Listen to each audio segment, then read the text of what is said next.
नमस्कार साथियों, मैं डॉक्टर साई अनामिका। सीमा पर जब भी कोई जवान शहीद होता है तो हमारा कलेजा छलनी छलनी हो जाता है। समझ में नहीं आता कि किस मुंह से अपने प्रिय जवानों को श्रद्धांजलि अर्पित करे। मीडिया जिस प्रकार से हमारे शहीदों की खबर को टीआरपी बनाकर पेश करती है, उससे मन बहुत खिन्न होता है। एक गुस्सा सा भर जाता है मन में। पुलवामा के समय सब कैमरा था। शहीदों के शव दिल्ली लाते गए। तब के गृह मंत्री खुद गए थे शहीदों की अगवानी में।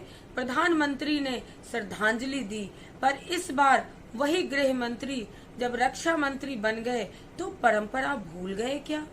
शहीदों की अगवानी क्यों नहीं की इस बार? क्या पाकिस्तान की जगह चीन आते ही हमारे देश की शहीदों की कैटेगरी बदल जाती है? प्रधानमंत्री जब कह रहे थे हमारी किसी जमीन पर कब्जा नहीं हुआ है, उस वक्त चीनी पैंगोंग सो फिंगर 4 पर बैठे हुए थे, हमारी पेट्रोलिंग पार्टी को जाने नहीं दे रहे थे। तो ये कैसे कह सकते हैं कि कोई कब्जा नहीं हुआ? मुठभेड़ के मौके पर अगर हथियार थे, हमला हो रहा था, तो क्यों नहीं इस्तेमाल किया? आपका कमांडिंग ऑफिसर मारा जा रहा है तो आप पुराने समझौतों को नहीं देखेंगे? तो क्या हथियार थे और गोलियां नहीं थी? चीनी संकट को मैनेज करने के बजाय ऐसा लगता है कि सरकार हेडलाइन मैनेज करने में जुटी हुई है। सूचना मैनेजमेंट और हेडलाइंस मैनेजमेंट में फर्क होता है। हर सरकार चाहती है कि दूसरा पक्ष और दुनिया उसकी बात माने, लेकिन अब ऐसा लगने लगा है कि सरकार आधा सच और आधा झूठ बता रही है, तो विश्वसनीयता का सवाल आ जाता है। वतन को लेकर भी झूठ का परचम लहरा लो साहिबानों, वतन को लेकर झूठ का परचम लहरा लो साहिबानों।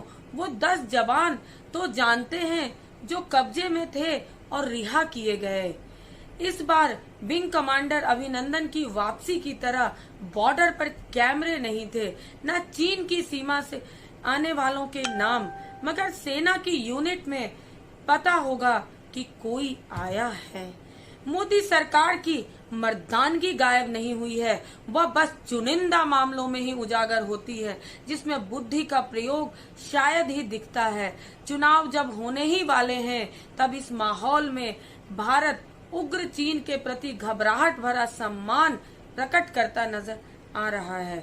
जो हमें नुकसान पहुंचाता है या अपमानित करता है, उसको तो ये मैं सरकार खुश करने में जुट जाती है, क्योंकि शायद उससे डर जाती है। लेकिन जो हमारे पक्ष में इसलिए बोलते हैं क्योंकि हम उन्हें प्यार करते हैं, उनसे सरकार लड़ाई करने लग जाती है और उसके परिणाम भोगते हैं हमारे वीर सैनिक, क्योंकि उन्हें हमारी हिफाजत करनी है। नमन उन शहीदों को जिन्होंने हमारे देश की सीमा की रक्षा करते हुए अपने प्राण गंवाए हैं। आप हमारे हृदय में सदा रहेंगे, और लेकिन इस देश के इतिहास में, इतिहास के काले अक्षरों में ये मोदी सरकार का जो रवैया है वो काले अक्षरों में गिना जाएगा। जिस तरीके से ये सरकार वीरों की शहादत पे, वीर सैनिकों की लाशों पर राजनीति कर रही है, जो कि इनकी पार्टी का पुराना इतिहास रहा है, उसको इस देश की जनता कभी माफ नहीं करेगी। एक बार फिर हमारे उन सारे वीर सैनिकों को सत सत नमन। जय हिंद, जय भारत।